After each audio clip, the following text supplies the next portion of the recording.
Halo semua, Assalamualaikum warahmatullahi wabarakatuh. Saat ini saya sedang berada di TPA Talanggulo, Kota Jambi, tepatnya di Kecamatan Kota Baru. Saat ini saya sedang melihat langsung ibu-ibu yang bertugas memilah sampah-sampah yang kita buang di sini.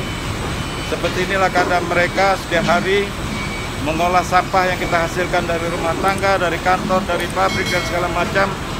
Sehingga inilah tugas-tugas mereka, para pahlawan sampah kita. Rata-rata dan mereka semuanya adalah ibu-ibu rumah tangga, ada juga remaja putri, dan mereka bekerja tanpa lelah, memilih tanpa merasa jijik. Semua jenis kotoran sampah ada di sini, seperti yang kita lihat ini.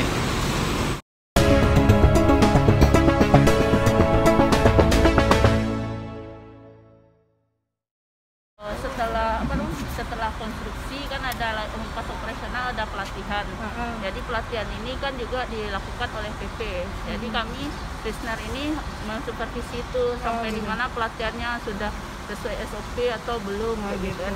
Jadi 6 bulan ini sampai Agustus kami memantau terus. Ibu sebagai apanya tadi di sini, Bu? Kalau saya sebagai supervisi dari expert trainer. PP ya? Enggak, saya Visner. Visner yang ini ya. Jadi kalau kami semuanya. Oh gitu. Kami IC namanya kan. Semacam konsultan gitu ya? Implementasi konsultan gitu. Gitu. Seperti apa sudah pelaksanaan ini kalau menurut Ibu? Sudah sesuai sih SOP, tapi ada yang belum, namanya belum 100%, tapi 75% sudah. Karena baru uji coba juga kan. Sesuai gitu. Disitulah kami kan hadir agar operasional TPA ini sesuai dengan yang diharapkan. Ya sejak awal harusnya sudah diterapkan sesuai dengan ya. Makanya kan kalau setelah kalau saya kan di sini pas akhir Februari gitu kan, jadi peralihan dari setelah selesai pas Maret itu uji coba kan, jadi langsung di sekalian training. Kalau bisnis sendiri yang trainingnya khusus operasional landfill. Bisnis itu perusahaan. Iya, dari Jerman, Pak. Dari Jerman. Ibu dari perusahaan itu. Iya. Jadi, artinya sebagai konsultan di sini. Iya. Bagaimana pengolahan ini bisa lebih bagus kan? Kan. Ya, jadi Visner itu ya. kan implementation konsultan itu orang Jerman, tapi selain tenaga ahlinya dari Jerman juga ada dari nasional sendiri Indonesia. Jadi sebelum kami di sini Ibu di mana? Saya juga tenaga ahli, biasanya domisili saya di Banda Aceh, Pak. Oh, di Aceh. Jadi ke Jambi untuk memantau gitu ya. Iya, diminta untuk menjadi expert trainernya lah di sini. Trainernya. Khusus Jambi. Khusus untuk TPA ini. Ini. Jadi kalau misalnya seberapa lama itu? Saya kontrak saya sampai Agustus nanti. Agustus ini. Ya, sampai di sini kan memang diminta Visner sampai Agustus untuk melakukan supervisinya. Itu asli orang Aceh ya? Saya aslinya orang Minang, tahu. Dari logatnya saya tahu di Minang. Minang di mana? Padang di mana? Domisilinya udah di Padang, tapi asalnya kampungnya Bukit Tinggi, Pak. Oh, Bukit Tinggi. Ya, oke, saudara, ini ibu ini yang saya Yegi Darnas. Iya, Pita? Yegi Darnas. Oh, Yegi Darnas. Bu, buka sedikit lagi, Bu, biar kelihatan, Bu, cantiknya. Iya. Ini ibu cantik. Kalau saya pesan aja buat semuanya itu untuk di rumah tuh udah sampahnya dilakukan pemilahan. Nah, intinya penting, Bu. Sehingga yang sampai ke TPA ini betul-betul yang tidak bisa didaur ulang kan kebutuhan landfill tuh kayak sekarang itu kan. Padahal ini desainnya untuk 5 tahun, tapi sekarang aja sudah banyak gitu, karena kebiasaan dari masyarakat kita tidak memilah sampah. Coba kita pilah mulai dari diri kita, udah melakukan mengurangi sampah, kemudian menggunakan kembali dan meminimumkannya, mengurangi sampah itu. Jadi prospeknya seperti apa 5 tahun ke depan ini kalau Ibu lihat sekarang ini? Kalau dengan kondisi masyarakat belum memilah sampah dan mengurangi ini, maka landfill ini akan lebih cepat penuhnya gitu. Gitu. Jadi kalau udah umurnya udah satu sel ini kurang dari 5 tahun, bisa jadi nanti sel kedua harus dibuka lagi, sel ketiga juga gitu kan sayang dalam biaya operasional maintenance-nya nggak murah gitu. Jadi saya mengharapkan masyarakat tahu kalau semua sampah itu akan berakhir TPA dan itu biayanya justru lebih mahal lagi gitu. Jadi mulailah sadar ya untuk menjaga lingkungan. Bayangkanlah kan untuk operasional TPA ini kan nanti juga harus ditutup pakai tanah penutup agar dia tidak bau, kemudian air lindinya juga diolah gitu. Itu biayanya cukup mahal. Kan Kak? Nah, sementara banyak orang yang sudah buang sampah tapi nggak mau bayar kayak gitu. Maunya cuma bayar. Saya pernah nanya ada yang angkut sampah ke sini pihak ketiga itu, saya tanya berapa masyarakat mau bayar 20.000 Bu kan. Ada yang juga maunya bayar 12,5, itu sangat tidak menutupi biaya operasional TPA ini. Biaya operasional TPA itu sendiri berapa Bu? Untuk seluruhnya itu sangat mahal kayak gitu kan, apalagi yang untuk kita pakai udah teknologi yang dari luar kayak gitu kan, itu sangat mahal sekali. Jadi kalau misalnya kalau saya mengatakan 50.000 pun masyarakat satu rumah itu masih murah ya. Kalau dibanding dengan yang biaya pengolahan di sini. Kalau 100.000 mungkin baru udah mengcover. Kalau 100.000 per rumah, bukan per orang. Per bulan atau per bulan? Baru ideal ya? Ideal untuk sebuah kota. Iya. Tapi sekarang gratis semua. Nah, itu sebenarnya masyarakat saya nanya aja buang, palingan di TPS ya. Nggak bisa kayak gitu kan, makanya kan dalam kami itu ada willingness to pay itu, keinginan untuk membayar. Kita udah menghasilkan limbah, kok nggak mau bayar gitu kan? Nggak ada yang gratis. Bayangkanlah kota harus mengolah limbah yang dihasilkan masyarakat. Ini baru sampah ya kan, belum lagi air buangan itu masyarakat juga nggak mau kan. Ini baru limbah sampah, belum lagi limbah padat masyarakat Bu, yang koruptor limbah itu juga. Itu yang susah ya kan. Banget Pak. Saya S1 saya Teknik Lingkungan Universitas Andalas, S2 saya ITB, tapi juga ada surplus dari Belanda. Pantasan Ibu bisa kerja di sini. Iya. Luar biasa ya. Makanya dibilang tadi Iya, saya udah tentang sampah nih dari 2010 sejak dulu pernah dosen kontrak juga di UNAM kayak gitu. Sekarang masih saya juga dosen selain di sini, dosen di UIN Raniri Banda Aceh. Di sini dosen di mana? Kalau di Jambi enggak, saya cuma diminta untuk ini. Nggak mungkin kan terlalu banyak gitu. Lama-lama Ibu jadi pakar sampah ini Bu? Insya Allah sudah. Jadi jenis sampah terbanyak di sini ini apa sih Bu?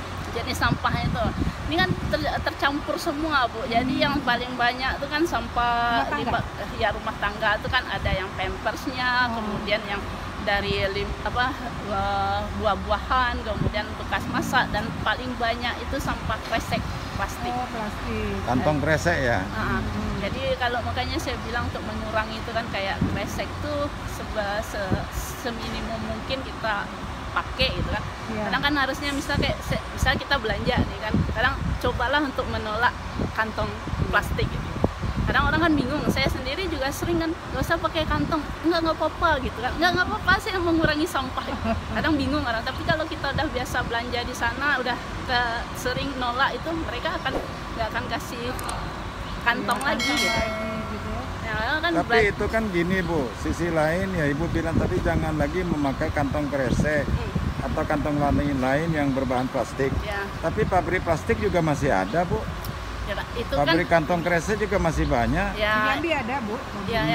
Itu kan semuanya itu kan dalam sebuah lingkaran itu kan. Jadi makanya sama aja kita dilarang ngerokok tapi pabrik rokoknya masih ada. Nah itu kan sebenarnya kan itu bangsa pasar kayak gitu kan. Coba sesuatu misalnya saat masyarakat tidak menggunakan plastik yang dengan bahan yang susah terurai, mereka pasti akan berpikir kan Pak. Jadi kan itu kan gunanya ilmu dan teknologi. Jadi mereka akan berpikir, makanya plastik tuh yang perusahaan tuh mereka juga akan hire orang kan, tenaga ahli yang mana sih bisa nantinya tuh kantong yang mudah terurai atau kantong yang tahan lama kayak gitu kan.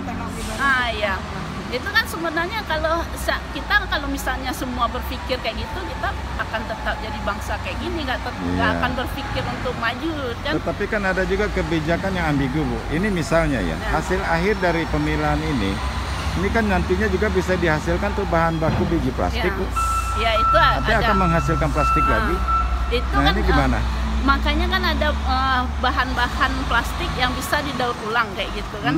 Jadi kan tapi banyak juga perusahaan yang akhirnya malas pakai yang untuk daur ulang karena ada lagi biaya kan, ada cost-nya. Jadi itu makanya saya bilang sesuatu itu akan berurut Pak. Jadi kan kita tuh harus memikir kalau untuk lebih detailnya ntar ada lagi kan, kita ada harusnya substitusi untuk pemakaian bahan baku gitu kan.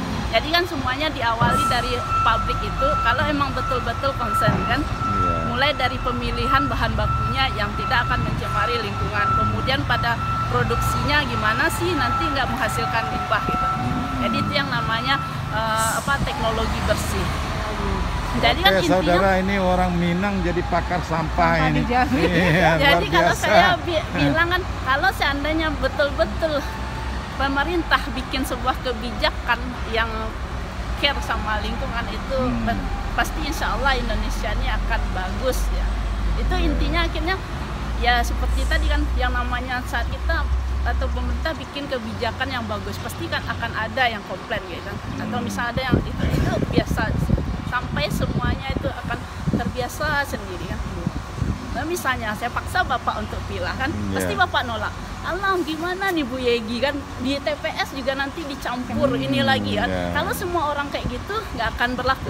Nah tapi kalau misalnya mulai walaupun di TPS nanti dicampur tapi Bapak tetap konsisten, pasti akan murah. Awalnya 1, habis itu 2 orang, 3 orang. Akhirnya misalnya Bapak udah pilah yang bisa laku itu Bapak kasih aja ke pemulung. Kalau Bapak nggak mau jual kan harganya nggak kan kebanyakan harganya dikit Bu Yegi gitu kan. Tapi coba itu Bapak kasih ke pemulung, itu berharga sekali bagi mereka. Satu orang habis itu Bapak jadi agen perubahan bagi sampah, bilang lagi ke tetangga, akhirnya mulai dari diri sendiri dulu. Mulai dari diri sendiri, ini mulai baru saat dengar nih istilah baru nih, agen perubahan ya. Agen perubahan ya saya kalau pas ngajar pengelolaan persampahan selalu bilang kayak gitu, Mama. Nah, bagus Bu istilah Ibu nih, bisa kita populerkan agen perubahan sampah ya. Iya, jadi saya juga berharap itu kan, makanya kenapa saya diminta di sini juga kan, kemarin tahu di sini ada ini kan, lagi mau buat perubahan nggak di Jambi, oh boleh kata saya kan. Jadi makanya seandainya tetapi di kota Jambi ini mungkin Ibu juga sudah pernah dengar ya, kesadaran masyarakat terutama para aktivis juga sudah bagus Bu. Banyak juga masyarakat yang sudah mendapat penghargaan karena bikin bank sampah segala macam. Ada yang sudah dapat itu apa Pak? Kalpataru ya Pak ya? Iya. Bank sampah itu menurut Ibu gimana? Di Danau Sipin itu kan bagus itu Pak. Jadi kan jika semuanya kecamatan menerapkan itu kan lebih bagus lagi. Cuman kan nggak, kadang cuma baru 1, 2, sementara ada berapa kecamatan di sini saya 11. Bayangkan 11 kecamatan, berapa kelurahan itu. Ibu bisa memprediksi ancaman serius yang akan dihadapi Jambi soal sampahnya apa? Ancamannya yang paling serius? Yang paling serius itu ya itu lagi kan kalau seandainya sampah nggak diurus kan penyakit jadinya kan.